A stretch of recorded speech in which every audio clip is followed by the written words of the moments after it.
Ramadan Mubarak, Jum'ah Mubarak and Eid Mubarak. They're all from the Mubarak family, right? You need to understand one thing. The Islamic greeting is Assalamu Alaikum.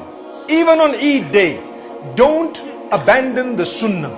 The Sunnah greeting mentioned in the Quran, the one Allah will use to greet us when we enter Jannah, what is it? Assalamu Alaikum and Assalamu Alaikum wa Rahmatullahi wa Barakatuh. No matter what day it is, no matter what occasion it is, do not replace this.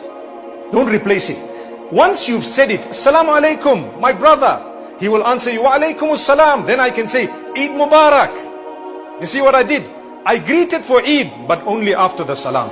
Because the Salam is an ibadah, it's an act of worship. Don't kill it on the day of Eid. Don't kill it on a Friday. Don't kill it just because Ramadan has started. I've come across people on a Friday, they think with a good heart that on a Friday you don't say Assalamu Alaikum, you just say Jummah Mubarak. That's it.